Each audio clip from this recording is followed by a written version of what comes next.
Yeah. Okay, so before we get into it, I have a thing that I want to talk about. So I don't know if I think that you were like, "Hey, man, let's make this a quick one. Let's get into it." But Oh, no, it's fine. We'll see where this goes. so I've been thinking about season 1 wrapping up because we are about to wrap up season 1. Yeah. And I've been singing the theme song to Critical Role. I guess it's only their second campaign theme song.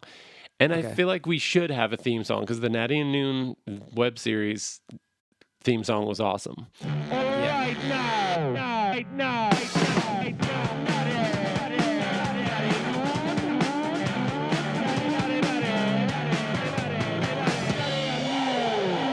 So what if, as a palate cleanser between seasons 1 and season 2, we do a theme song writing podcast?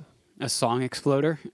Like a reverse song, a song imploder? Whoa. Oh, wait, so we do the whole thing together over the FaceTime. Well, I mean, we're going to have to 'Cause send... that could be tricky. We're going to send files back and forth, right? Right. And we're going to discuss them. So instead of like putting notes in the email, maybe we should just like micro podcast. And, Yeah. you know what I mean? Get on a call for like could 5 work. or 10 minutes and be like, here's Yeah. the blah, blah, blah. And then like at the end of the episode, oh, that would be weird. At the end of the episode, we reveal the theme song, or we play the theme song at the beginning and then we discuss or we show how it happened. Either way. Have you listened to Song Exploder before, that podcast? This is going to sound bad, but no. I mean, I haven't listened to it for a long time. I did when it was early on. I did listen to it a lot, but I feel like I'm like every time I see a new one uploaded, it's a song I don't really know, or really. It's very rarely something that I'd care to listen to. But actually, no, there was a good one. Kelly Lee Owens did one, and it was fantastic. But what they do is they talk about the I'm creation very familiar, of yeah. So they play stems and stuff. So I Right. mean, we could sort of do that, but you're saying more of a like really get in the guts of the creation rather than like the finished product. Yeah, I think that. I mean, I guess we could do it either way, but I was just thinking it might be cool to have a podcast where we're going back and forth creating it. Yeah, like the conversations that you and I would normally have about like, oh, so when I did the drums, I thought about this, but I also recorded a version that was like this.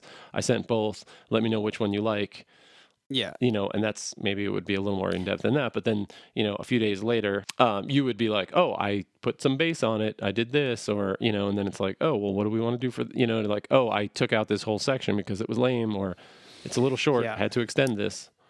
What would make even more sense or make more sense on my end of putting this together would be like if we just record ourselves talking about it. If you do like voice memos, like I'm doing this part because this is going to fit here and here, rather than talking to each other, because the time difference could be real tricky to do this like a few times a day. Right. Gotcha. That makes sense. You know what I mean? And then once we have everything together, then we talk about it together. But like more like record a voice memo, be like, I am tracking this bass part, I'm changing this to this, and I don't know what it's going to sound like. And then Ooh, yeah, what do they call those when you like? I feel like they talk about them in Community a lot. When you're doing like a pseudo documentary, fake reality TV show, and the person gets their like one-on-one time with the camera. talking head. Yeah.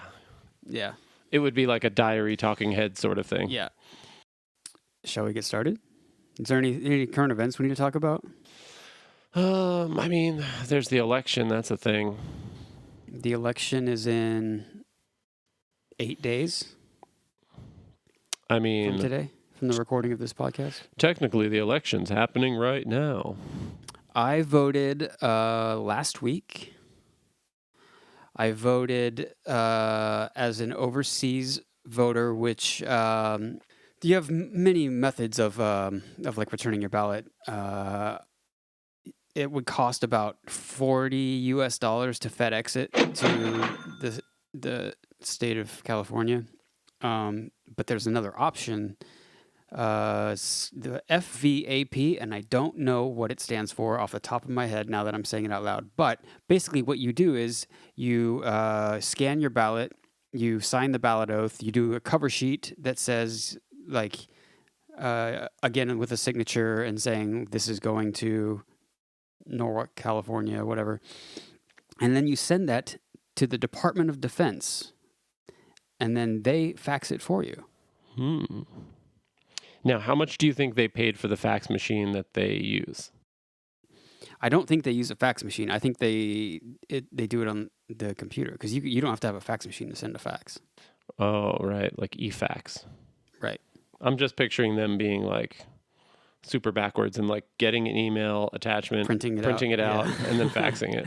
I know, that's what I thought too, and I was like, that's a lot of work on both ends. But no, I think Well, okay, so then the person who's receiving it, are they printing it out on a fax machine? Like, is it coming out as a fax? That I do not know. Well, I think maybe to be. count. Yeah, to count, I think it does have to be physical. Well, that's what I'm saying. Like, it has to, because otherwise, what's the point of entering the word fax into the conversation? Because it would just be an attachment. Right.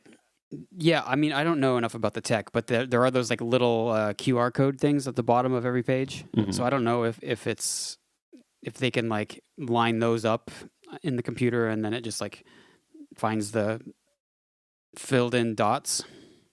But I voted no on 22 and yes on 17, and past that, I don't really remember what I voted. Yeah, my friend Matt does a voter guide, and he usually like explains things. It's not just like do this.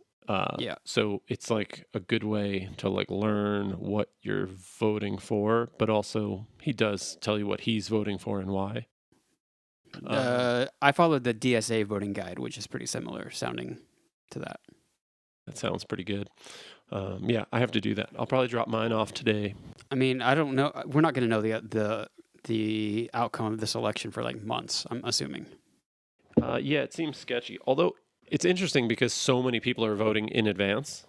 So yeah, I saw some numbers today that were pretty amazing. It was like, I forget what state it was, but it was like maybe like Michigan or something like that. But it was like 16,000 votes cast by this point in 2016, and like 257,000 this year at this point. Yeah, I forget what demographics they were counting, but they were saying that more people voted already in, let's say, Texas from a certain demographic than voted, period, in 2016.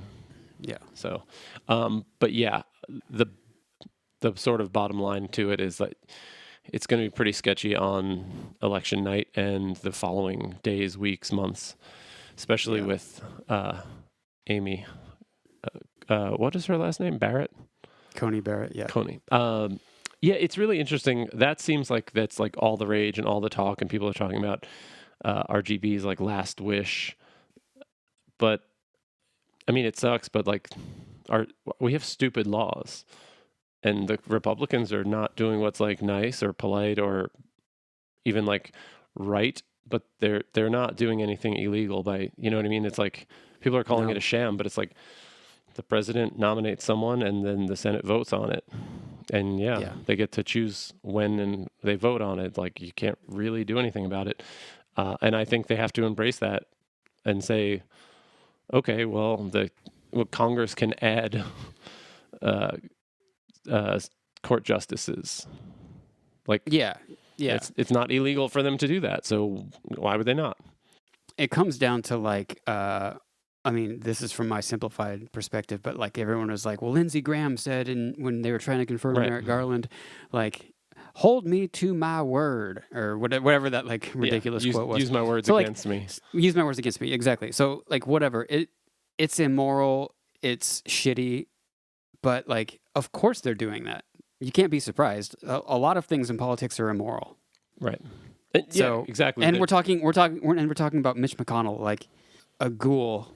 Kind of literally. I don't know if you saw those pictures of his hand is pretty awesome. My man is sloughing off his skin for the winter or something. I'm not sure what. The craziest part of that is I think I saw some chart about the average age of, I think it was senators or, what. But the craziest thing was that, 40 years ago, the average age was like 55, 60.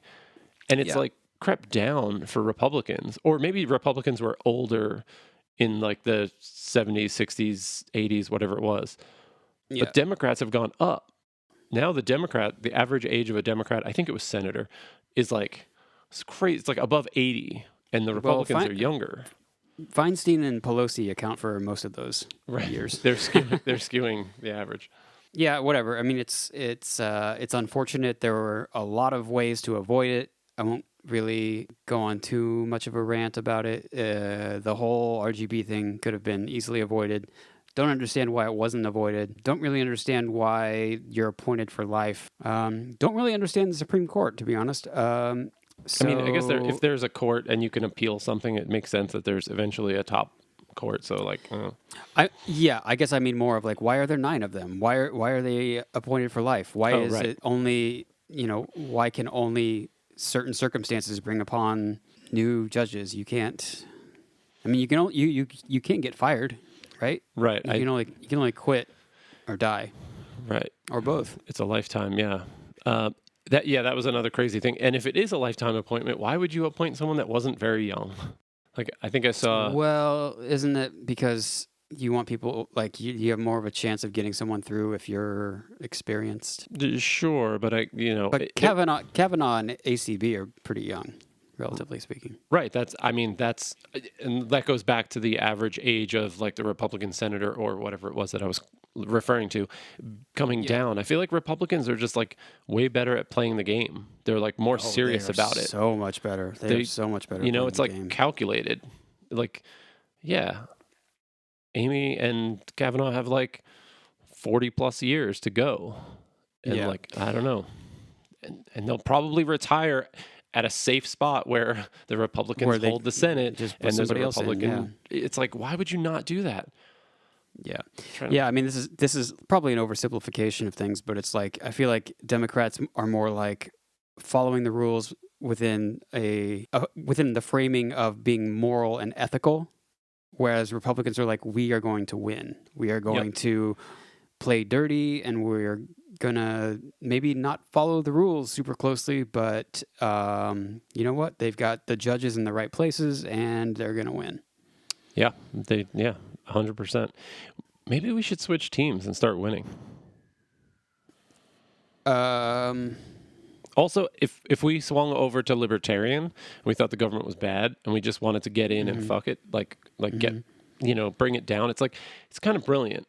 If you dislike something, the Ron Swanson approach, and you join it, how easy is that? Like, and then you could claim that the government doesn't work.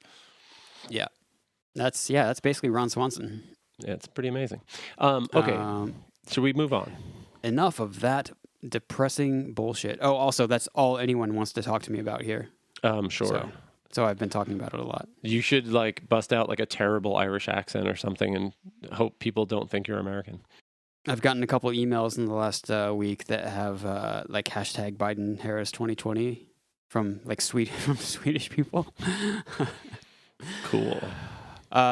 Just let me say one more thing about this. There is nothing that really gets my goat quite as much as foreigners having really strong opinions about American politics. And that's all I'm going to say about that. It drives me fucking crazy. Interesting. Have you ever had strong opinions about non-U.S. politics? Sure. I don't know if I'm quite as forceful about it as people are. I mean, obviously people right now are concerned about the world with the current leadership in America. Yes, there is like a genuine, understandable concern, but whatever. I'm going to say something that's going to offend someone, so I'll stop saying it. I'm going to stop. All right, let's move on to religion. I am a Catholic. Oh, have you ever seen Broadchurch? No. Yes. Okay. Hang on. Yes, I have seen one episode because I think the lead actress in that show is from Peep Show. She's very good. I watched it because of her, but I also remember it being really boring. There are moments when I question how far along the spectrum, if we admit that like everyone's on some sort of autism spectrum, like there's some, when I watch that show, I feel like I'm like way further along than I thought I was, because there's like there are like looks, it's like, I don't know, Yeah. it's like artistic or something. It's like moody music, and there are like looks, Yeah. and there's like landscapey shots, and it's like cool, but I have to fast forward it. I'm just like, I don't know what I'm supposed to be feeling or what this is doing. So I just get along to like the boss cop screaming at his assistant, or his partner, because he is Irish, and her name is Miller, so he says Mela, and it's really awesome. But there's a vicar, which I don't know what that is, but it's like a religious person at the church. Yeah, and it's some position of power. Every other episode, they're just shitting on him, and it's so awesome. Really? Yeah, they're just like that. Like that character Miller, her grandfather's watching the kids, and he like drops off one of them at the church, and he's like, "Oh, do you want to come in?" He's like, no, I don't go in for all the fairy tale bullshit, but have fun with the kids." Just like constantly being shit on. It's like so brutal. Yeah. Well, maybe I'll give it another shot. It was a while ago that I tried it. Okay. It's Always Stockholm in Los Angeles, season 1, episode 7, the grand finale. We're talking about Charlie Got Molested. This episode, was directed by a man named John Fortenberry. Oh, I knew it. Who? Yeah, I thought you would have an opinion on that. He's back, baby. Baby, he's back. Yeah. So okay, I'll start with the first scene here. It's the gang sitting in the bar. A little more appropriate for later seasons because there's no one in there. I don't know. It also might be morning. I'm not sure. Anyways, the gang, Dennis and Charlie are playing pool, and Max just reading the newspaper, and he's like, "Holy shit!"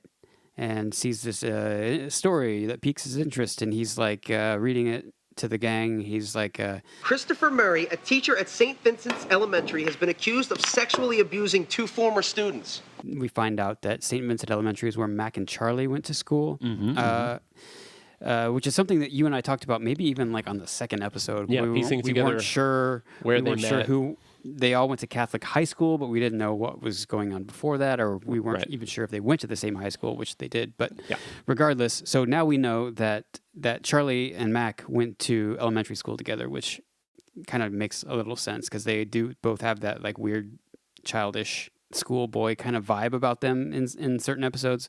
And they seem to play as like a team. When they play as a team, they're kind of like infantile or like child. Yeah, totally. Christopher Murray is accused of molesting students, and the two accusers are 2 brothers. And the investigation into this is focused on the mid-'80s, which is exactly when they would have been in elementary school. And they kind of bring it up to Charlie, who's like... No. Yeah, well, no, I didn't like it, though. What the hell are you talking about? I really like that class.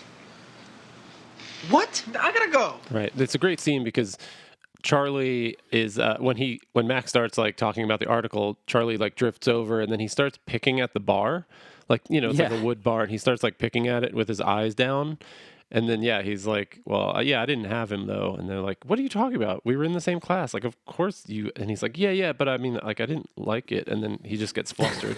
He's so good and so cute, and like you get concerned because obviously there's something very wrong. Right.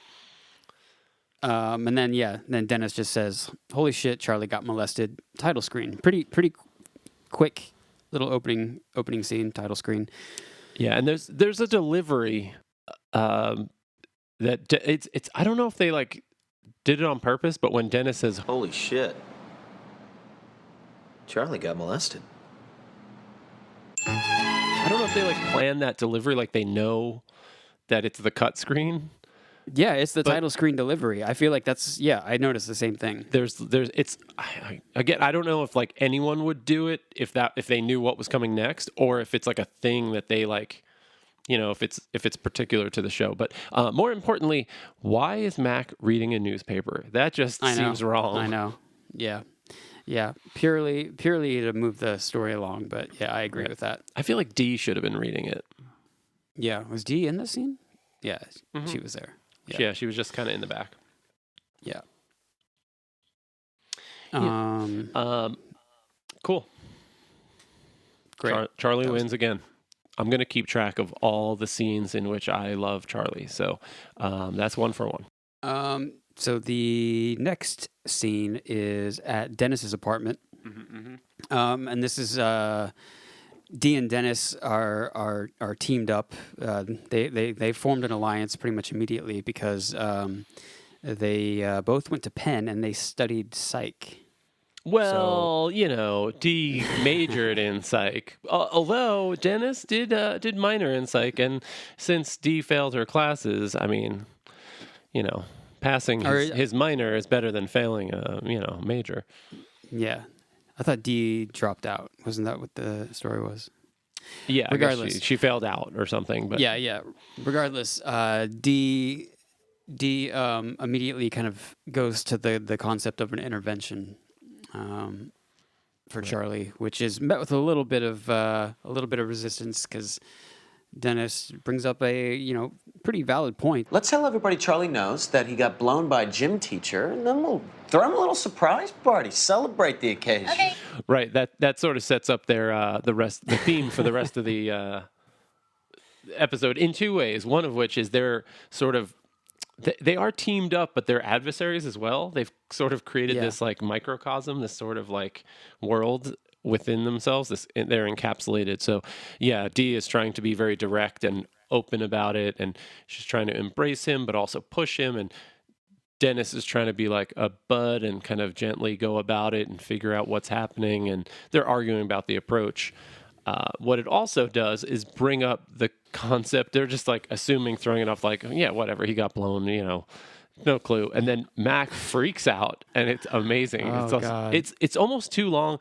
It's not quite, but in Family Guy when they just take the jokes and like run with them forever, and then it gets weird and awkward. It's taken to an uncomfortable length, right? Basically, and that the next like 2.5 minutes with Mac are kind of like that for me, where he just can't unfocus on the gym teacher blowing them. Do you think that Murray blew these guys? Why are you so obsessed with the blowing aspect of all of this? Because I knew these two brothers that the article was talking about, the McPoyle twins, Ryan and Liam. Yeah, and he brings up the fact that he's like, yeah, these two kids these two guys that are bringing up the charges, the McPoyles, they were gross. They were like, they smelled like shit, and they were all covered in snot, which is the first mention of the McPoyles. Major guest stars later on down the road. And then Max just completely does not understand why he wasn't blown, and then ends up storming out, nearly identical to how Charlie stormed out of the first scene. Right. It's sort of obviously from a different perspective, but yes. Yeah, it's pretty great how he's so focused.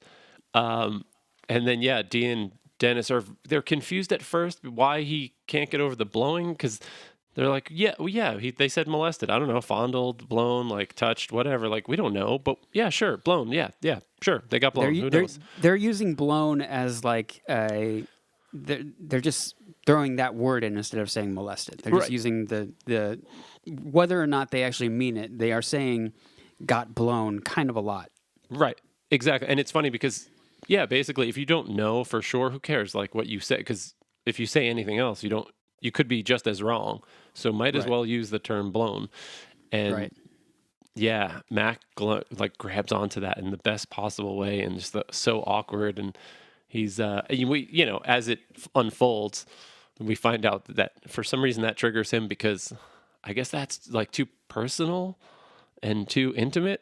And he's really jealous. So he's jealous. That's the key word there. He's jealous. Yeah, like I think if it were just like fondling, it wouldn't be as hard for him to accept. So the way he storms out, they're so confused because of how awkward his actual response is that they don't know. So they follow him into his room where he storms off, and they're like, "Wait a second, are you okay?" Assuming that he's so upset by it because he may have been molested as well. So he's digging, or even just concerned for the people that were, like, that's a very generous assessment of it. But like, maybe that's what it was, because Dennis and Dee are playing, psychologists here. So so they're So they follow him into his room, and he starts digging through boxes, and he eventually finds like an elementary school photo of him. And I don't know if it's him. I should have tried to research it. But I think it's him. I think it's him. It's a just a cute, chubby kid with like a awkward haircut, in like 4th grade or something. And he's like, look at this kid. I was cute. I was nice. I was blah, blah, blah. And they're like, what are you saying?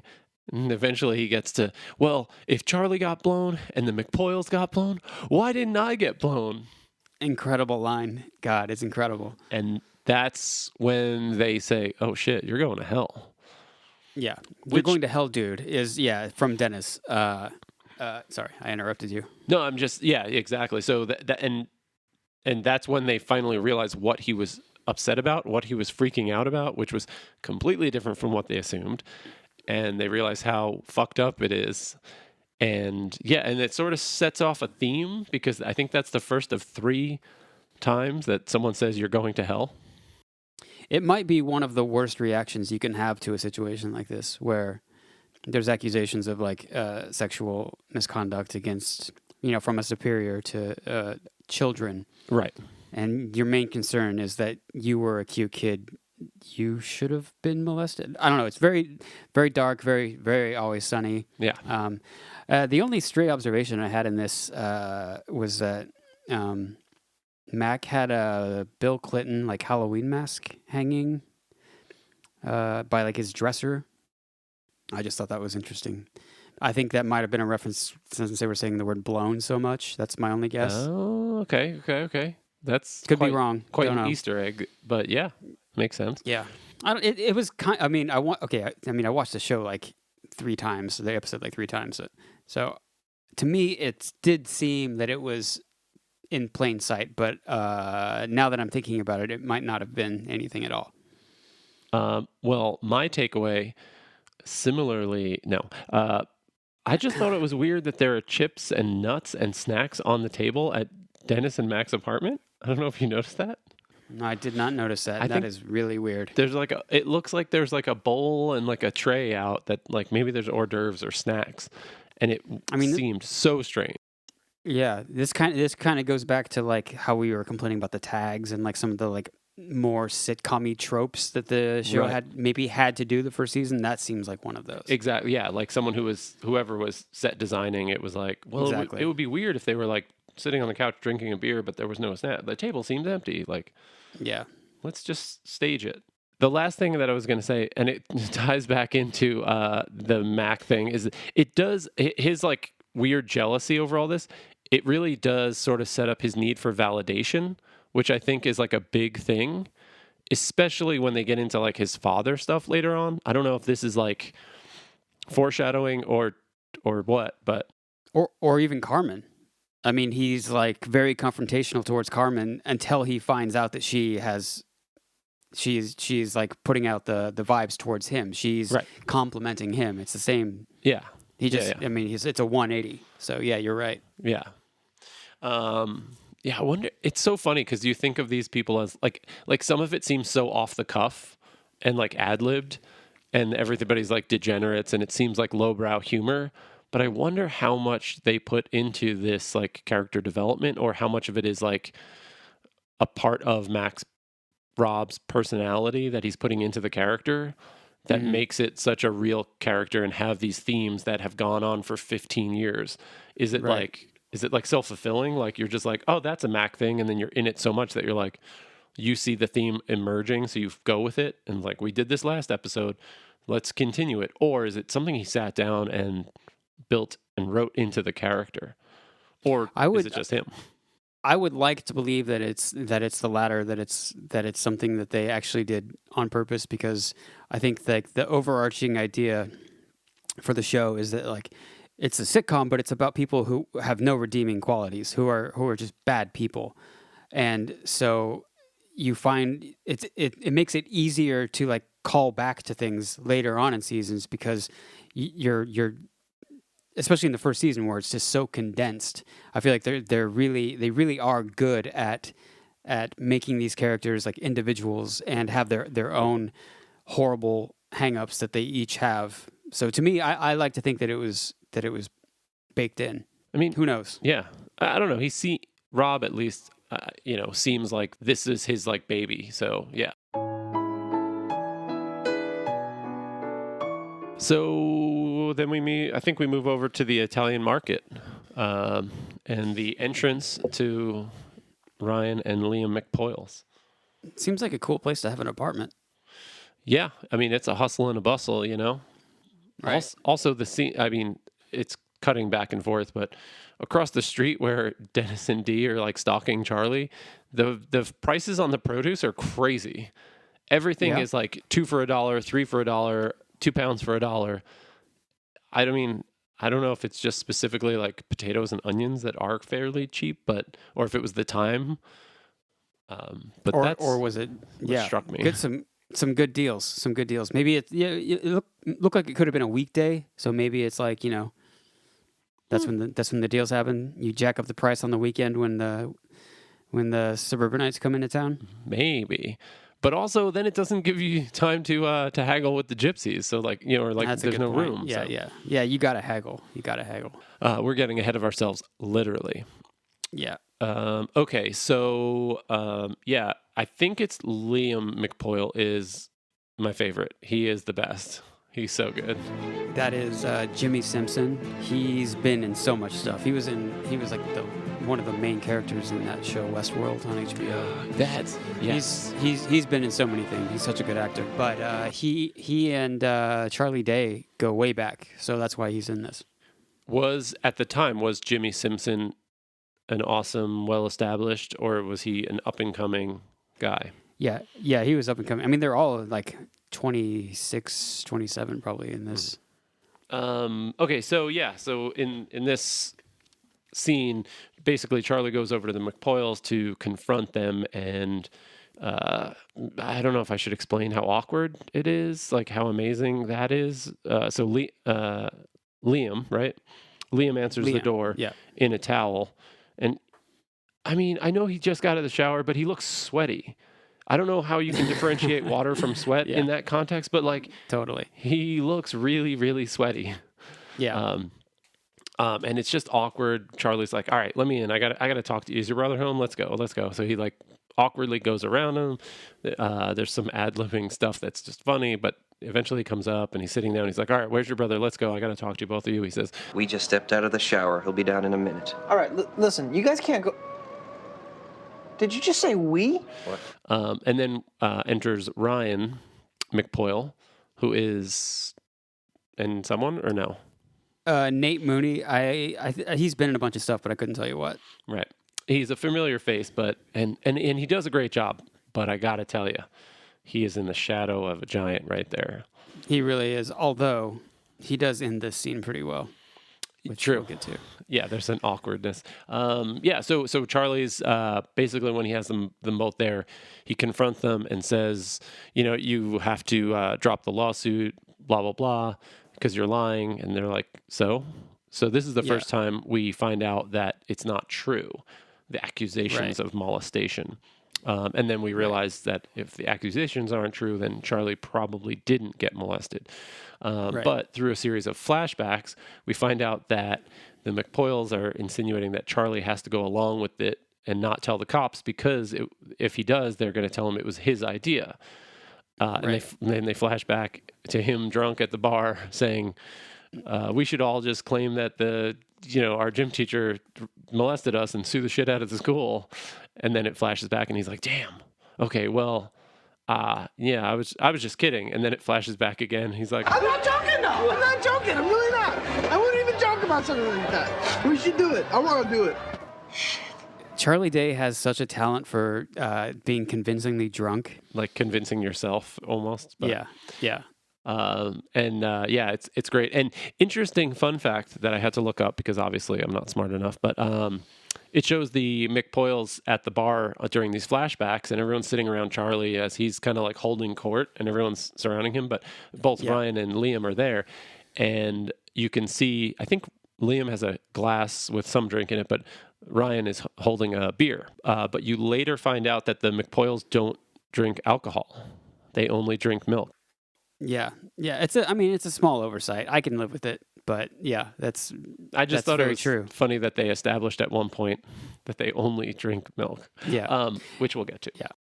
Yeah. So I think, basically the McPoyles through that flashback, Charlie kind of realizes he's in a bad spot.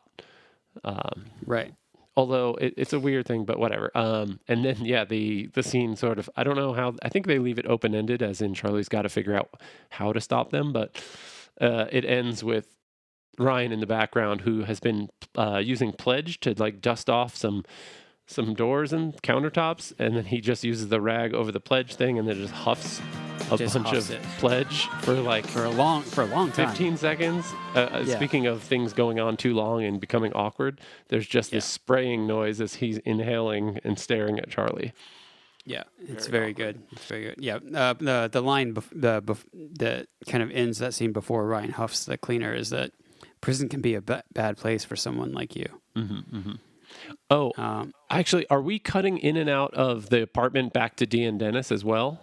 Well, that's after. Yeah, so they watch Charlie walk in, and then like once the conversation kind of winds down with McPoyles and Charlie, then we go back to Dennis and Dee outside. Also, before we go outside to Dee and Dennis on the streets of the Italian market, I think it's worth noting that the McPoyles apartment in this scene is actually Dee's apartment. Oh, it is? I did not know that. Yeah.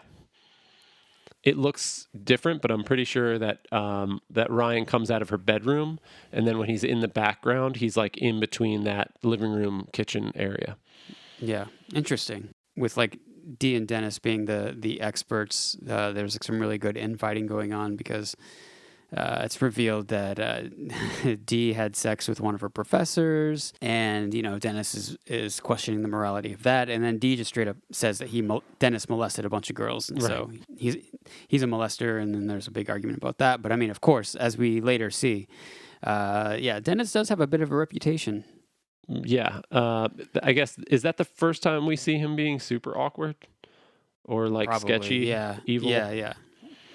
He's getting called out. Right. There's a few things in the scene that I thought were awesome. That interaction is great when they start accusing each other, and Dennis starts with their professor, or Dee's professor, being a molester, and she's like, "I didn't get molested. I slept with him. It was consensual. I wanted to." And he's like, "Oh, that's gross." And that's when, she accuses him of, and he says, don't throw around that word. And she's like, "Oh, molester." That's like her last word. There's also a spot, I think it's earlier on their first cutaway to this, but they're like hiding behind the produce, stalking Charlie, and Dennis smells a potato in a very awkward way. And it's great because potatoes don't really smell like anything or much. Right. So, it's a good like busy work. And then, during this scene, I think when they start this scene, he's got a sweet potato that looks kind of like a dick and balls, and he's holding it by the balls, or it could look like a gun, like a ray gun. Yeah. He's holding it like that, and he's kind of like pointing to her, and it's great. And this is we've already talked about this, but this is where they come up with the great argument about Dee having a major in psychology, but Dennis minoring in psychology, but then Dee flunking out or dropping out. So, Dennis is like, "Well, I passed all my classes." So, and then Dee is like, "Well, 3/4 of a major is still better than a minor." Yeah. They get really specific with which one has more value. Yeah, it's pretty awesome. Next scene, we are going to see Coach Murray for the first time, played by none other than Dennis Haskins, a.k.a. Mr. Belding. Oh my God, that's where he's from. Whoa, you didn't notice that until just now? I mean, I've seen him in things. Yeah. But I forgot where he was. Yeah. So he's like a retired Catholic elementary school gym teacher. Mac rolls up to this interaction wearing some really short shorts, like something that like maybe would have been like your gym uniform if you went to a Catholic elementary school. It's like classic 70s running shorts. 70s, 80s style shorts. Like all the clothes basically are probably too tight, but you gotta have that kind of mobility if you're gonna do something really active. So he's like, they're sitting on the couch, and the coach is just like, I just don't understand this. Like, I don't know what these guys are talking about. I got so much ass back in those days. I mean, what the hell did I need that kind of shit for, And he's like, I don't even remember who these kids are. And Mac is not listening to him at all, basically. And is just like, kind of like stretching, kind of like, oh, like maybe something's bothering him. And he's like, yeah, you ever get tight, like right around here? And it's kind of like grabbing his thigh. And like Coach Murray basically is not listening to him. Right. And They're having different conversations. Exactly. They're each having their own conversation. And Matt kind of just like keeps going, and he's like, no, I mean like right here, and grabs like the upper thigh of Coach Murray, and then he figures out what's going on, and he says like, What are you doing? and Mac takes a second, and he says, What do you want me to do? and like bites his lip. Oh my Yes. God, it's so good. It's so good. Yeah, and then understandably, the coach just like literally throws him out of his house. You get the impression that that Mr. Belding is telling the truth. Oh, I guess you get that impression because we just found out that he is, and the McPoyles are lying. I guess then we're switching back to Dennis and Dee, walking up to a classic Philly street, like very row homey, and I think Incorrect. The next scene is the bar. Yeah, Dennis and Charlie are playing pool, and this is when Dee and Dennis are like, this was probably their idea to like, maybe we could psychology him. I think this is where like Dennis sort of takes the lead and sort of tries to be his buddy and kind of coax it out of him when they're playing pool, and casually asks like, "How you doing, bud? You seem a little down. Where you been the past day?" Yeah, and the like question that he poses is like, "What are you running from, Charlie?" Because like I think he literally ran out of the situation the first time. Right. And yeah, I mean, this sort of like starts an argument among the two psychology major minors. And while they're discussing their technique, Charlie again just like bounces out. This is a Charlie! Great, nice. Good job, Dennis. Great. How are you going to put this on me? You messed it up! Yeah, they really and it makes sense. You could see their ego sort of takes over, and they say they're trying to help Charlie, but really I think they're just trying to one up each other and like feel good and accomplish something. Yeah. So you see their infighting totally takes center stage, and then Charlie's like, okay, cool, I'm gonna leave, see ya. Yeah. And walks out the back while they're arguing in a very like faux coded way. Like they're talking about Charlie while he's in front of them, but they're trying not to. Right. And this is a great Mac entrance, Hey guys, I have good news! I've been reading up on the subject of pedophilia. which is such a Mac way. I guess eventually other people enter the bar the same way, but this is really a Mac, just like hyped up, maybe got his pump on outside, comes flying in. I have good news. And he has deduced in his research that it's not about sex, it's about power, and that in these situations the predator goes after the weakest, not the most attractive, which is like such a shitty way of wording it. And he's like, Charlie was crazy when he was a little kid, like he would bite you or whatever, and he would scratch you, and he was insane. But the McPoyles, on the other hand, they were weak. Right. Well, I think it's important to for basically he's explaining to Dee and Dennis that Charlie didn't get molested according to his research, because and he feels better because he's not jealous now, because him not getting molested doesn't mean he wasn't a cute kid, because the predator doesn't go after. So when he says, "Oh, Charlie was like a crazy person," he would flip out, his face would get all like purple and like he would bite things, and he's like, no, Murray, nobody would put their dick near that kid. And there, I think maybe they say, "What about the McPoyles?" And he's like, Oh yeah, they were prime real estate. I'm sure he went to town on them. Yeah, and when he brings up his deduction that Charlie didn't get molested, Dee and Dennis literally laugh at him, and continue to condescend. What? Good. Oh, boy. I'm sure he didn't. Yeah. Why don't you leave this to the two people that are qualified? I think Dee at one point says, it's cute that you got 4 books though. Yeah. Anyway. So the next scene is Charlie's mom's apartment. This is the first time that we see Charlie's mom, and she's great. And It's not an apartment. oh, it's I'm a sorry. house. Yeah, it is a house. You're right. What's her name? Lynn Marie Stewart. She's great. She's just perfect for the role. She's so sweet in the scene, and she's like so sweet to Dennis and Dee, and you know, But more sweet to Dennis. she is more sweet to Dennis. Yeah, so they want to like go in and talk to her about this, and it like kind of really cuts quickly to her just like kind of losing it. They've already told her or whatever, and her first thing that she says is, Do I have to admit, it does explain a lot about him. Yes, we were thinking the same thing. Also, I think it's as they're walking up. It might be somewhere else, but I like the fact that Dee says, "Okay, we tried it your tippy toe pussy way." yeah. Because so we're transitioning from Dennis's approach of trying to coax it out of him and understand to Dee's very straightforward intervention approach. Yeah. Where they literally go to Charlie's mom and tell her that he got molested. Right, with no evidence whatsoever. She has some great lines in this. Be strong for your little gingerbread man. It was very cute. Now is not the time for an episode. Right.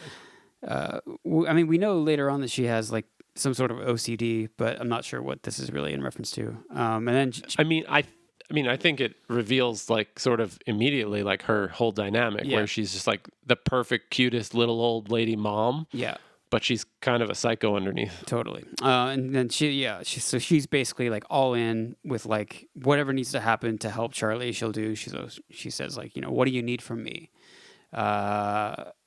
Which just sets up the next scene, which is in the same place. Charlie walks in the front door of the house, and you can hear his mom like, "Back here, honey." And he knows something is weird because she called him over, and there's like no one in the front of the house, and she's like yelling at him from the back. And Charlie walks in, and bada boom, it is an intervention. And I would just really quickly like to say the most important part of this to me is the introduction of Uncle Jack, who is one of my favorite Always Sunny characters. Yep. Agreed fully. He doesn't even really have to do much in this, and his character really never changes throughout the show. I mean, he's just so good. So good. So you got the McPoyles are there. Obviously, Dennis and Dee are there. Grandma, I think, is there. And then there's... Is his grandma there and a nun, or does she look like a nun? I think, or is she like just super old and Catholic-y looking? Not sure. She looks like the last person you would want at something like this. Right. And there's two little girls, which is sort of explained, but then that doesn't really match up with anything else in the series. So we'll just look past that. Right. And Jack is so into this. He is loving it. There's some great close-ups on him. There's also a great moment between Liam and Dennis where, I don't know, it's just like a bit of a look between those two. And anytime Liam looks at someone, I feel like it's probably a noteworthy scene.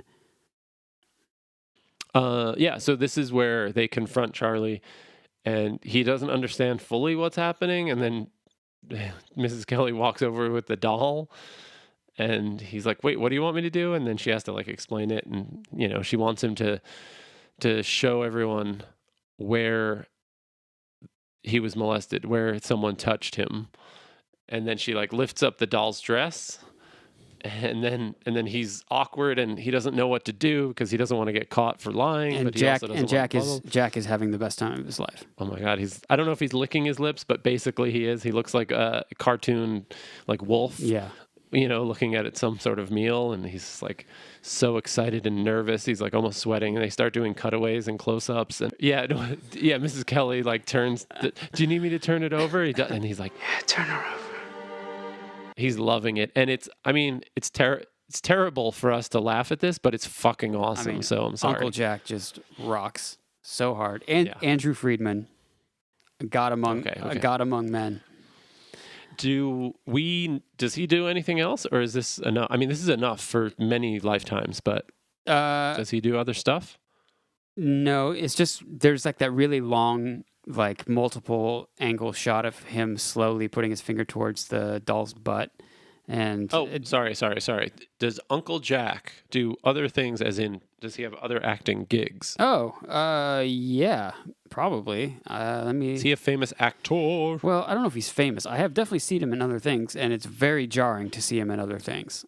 Things where he's not the creepiest uncle in the world. Not wearing like fake hands. Yeah. Fake glove hands. Let's see. Oh, he was in the show. He was in the show Glow. Live Free or Die Hard. He's in Better Call Saul. He's in. I recently tons watched of stuff like several Die Hards with my girlfriend because she had never seen any. Yeah. Brooklyn Nine-Nine, NCIS, iCarly. Ooh, don't know about that one. Just knowing his. Oh, he was in. He was in an episode of Curb Your Enthusiasm too. He is just so good. He's a working man. He's a working man. But yeah, the Uncle Jack role is so good. I'm very happy that he's got to be one of the more popular recurring characters in the show. So McPoyles, Mrs. Kelly, and Jack, those are like the main reoccurring characters that we're introduced to. That's why. Yeah. I mean, that's not why, but that's one of the reasons why this is such a big episode. Yeah. So also when that's happening, when Charlie's like slowly approaching the doll with his finger to show everybody, and Jack is like freaking out, the score, like the back, the music in this, super intense. Yeah. And it just builds. Also, the scene is weird. I mean, I guess it's very first season. The production value, it's like weird, dark, poorly lit. It really seems like they're like first season, low budget vibe. Yeah. But it totally works. Yeah. And I mean, he never actually touches the doll's butt, but it is implied. Yeah. And then we are in the McPoyles car, which is a very cool car. I don't know what it is because we only see the interior, but it seems like a 50s, 60s big ass, I don't know, Chrysler or something like. Yeah, or one of those brands that's been out of business for 30, 50 years that we don't even, we're like, what? Yeah. Yeah. Also, I would like to say, I mean, everyone should know, but the car definitely fits their aesthetic. Totally. Their aesthetic is like that super hip thrift store, sort of like maybe didn't buy it at the thrift store, right? Right. But they have the look, and their car sort of matches their aesthetic. Yeah, I had written down that they look like two guys that would have been at like Union Pool in Brooklyn, like in the early aughts or mid aughts, or like where I'm from, the Replay Lounge. Like they're like they maybe had white belts. I mean, like they were the epitome of what people would call a hipster for this time. Prototypical, yeah, exactly. They don't look as gross as they do later on. They look like they're not wearing new clothes. They're wearing old, quote unquote outdated stuff. But for the time, like they look like pretty cool guys. Yeah, like they could definitely be in a band that like you didn't like, but you knew was super cool. Right. Yeah. And yeah, so then they're talking about the intervention, and one of the brothers is like, yeah, I think they bought it, and Charlie is like obviously super annoyed, and he's like, I gotta say, my favorite part was at the end there when we were all hugging. My sister screamed and told everyone that I touched her vagina. Yeah. Yeah, that I was going to say that we find out that Charlie has a sister, and her sister was at the intervention, but we never hear about her again. So I think, or do we ever? I don't know if we confirm that he's an only child, but I think might even be more reasonable. Like, yeah, he definitely doesn't have a sister in anything subsequent. Right. But yeah, so they're in the car because they're on their way. Or no, they're not on their way anywhere that we know of at the time. But then Charlie does say, we should go to the police station to, make this official. Yeah. So they get to the station and they're like talking to the guy at the desk. Do you want to act this scene out with me? Okay. Do you want to be Charlie or the police officer? I'll be the police officer. Okay. What can I do for you? Oh, wait. I'd like to report something or other. What is this in reference to? No, damn it. Okay, well, I have written down a different dialogue. Well, I can't see it, so Damn it. I thought maybe you would know it. Well, maybe I just didn't write enough down. Anyway, I wrote down what I thought was funny is that basically the guy's like, okay, name. And he says, Charlie Kelly. And he's like, and what is this regarding? Sodomy. Yeah. It's just like a very point blank. Yeah, it's very matter of fact. And of course, the cop just like stops writing at that point. Yeah, he looks up and he's like, okay, have a seat. Yeah. And then, yeah, Charlie gets some detective's attention pretty soon. Some detective comes over and brings him in to make a statement and everything. Oh, I had something written down before that happens. There's a really funny interaction between Ryan and Liam as they're like walking to like sit in the waiting area. They're like, the American school system has been oppressing people for years. It's time we do some oppressing. That doesn't make sense. Yes, it does. How are we oppressing anything? You need to think before you speak. You do. And then, like, so then they basically sit down immediately, and then Charlie gets called back, as you just mentioned, and one of them says, "Have a good time." Have a good time. So yeah, Charlie he goes into the detective's office, and you could see them in the background, or maybe it's cut back and forth, but Liam and his brother are talking. Liam and Ryan are talking, and Charlie like pulls down the blinds and is like pointing at them, and he's like, "Those two." Yeah. Those two guys, yeah, he's like definitely accusing them of something, and they're just like, okay. And I forget I think Liam is like $25 million or million. He's just like, yeah, that is a lot of clams. Yeah, we're gonna split it 50-50. And Ryan's like, wait, isn't Charlie gonna want some? He's like, yeah, he's gonna want some, but he's not gonna get some. Well, you could always split it 50-50-50. You even hear what you're saying? And it's like it's a dumb joke, but these two are so good that it works. Yeah, yeah. Liam is the brains of the McPoyles, which isn't saying a whole lot, but he definitely seems to be the ringleader. And obviously Charlie is ratting them out, and that's it. And now we kind of go back to like a bit of a recappy type exposition scene back at the bar. And it's Charlie and Dennis and Dee, and they're like, so you're not going to get in any trouble? He's like, no, the McPoyles are pleading guilty.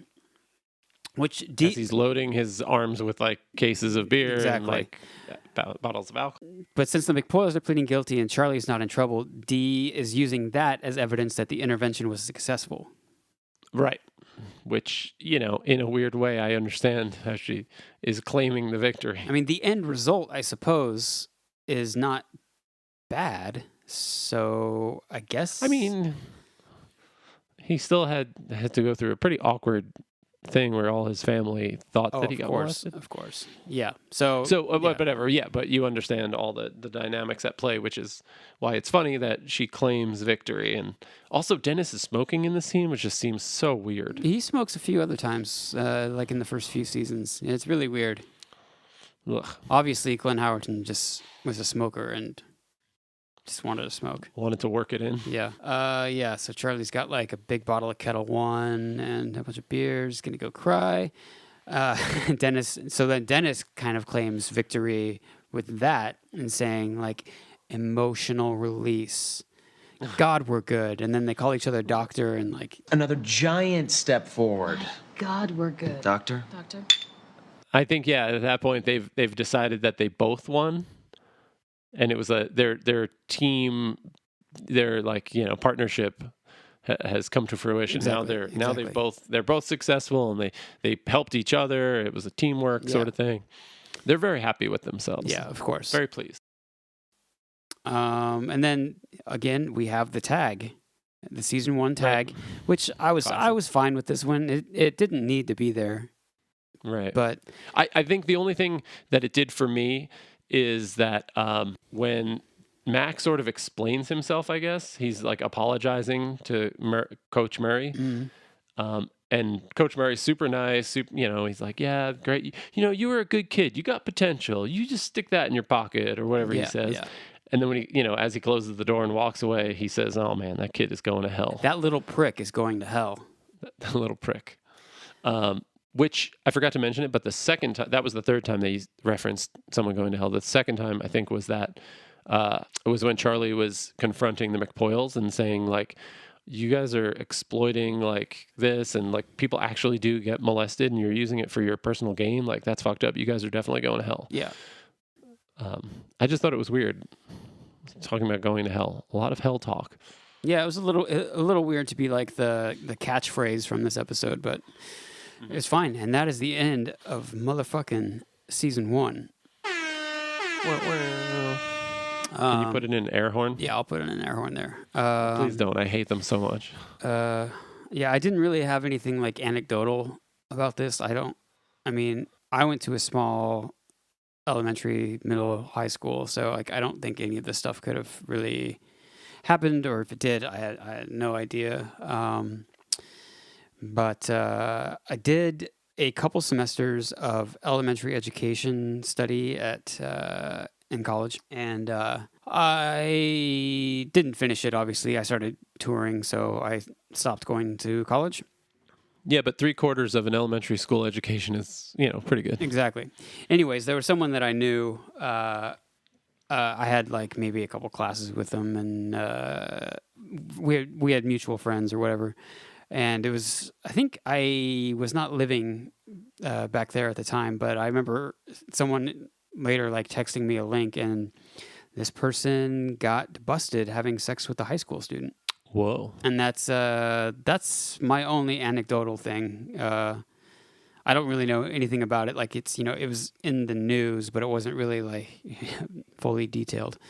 I don't know. I guess it happens. It seems insane. But yeah, it happens. It happens a lot. Yeah, I feel like every once in a while you see that story. I don't know. This might sound weird, but I would be curious to see what the demographic breakdown, not so much age, but like the gender breakdown, I guess it would be. Right. Because for some reason, when I picture that happening, it seems more often that it's a female teacher. Yeah. Yeah. But maybe those are maybe those are fewer and farther between, but they get more notoriety. I think that's probably it. Because there was what was the one famous one? Oh yeah, Mary Kay Letourneau. That was the famous one from the 90s, mid 90s, I think. She was 34 and he was 12. And she got obviously like sent to prison and stuff, but I think she was pregnant when she got sent to prison. And then they got married when he became old enough, and they had more kids. Yikes. She passed away, I think, last year of like brain cancer or something like that. That's pretty insane. Yeah. But that's if you saw a picture of her, you would probably recognize her, because I remember that being like a big deal. Yeah, she had cancer. She died a few months ago. Anyways, well, it's about that time for me, so I'm going to sign off. This is Will Noon and Nate Harold, and It's Always Stockholm in Los Angeles. And that is the end of season 1. We did it. Congrats to us, and congrats to you for listening to this. And Thanks. I'm going to hit stop in 3, 2. Whoops. Bye. Whoops.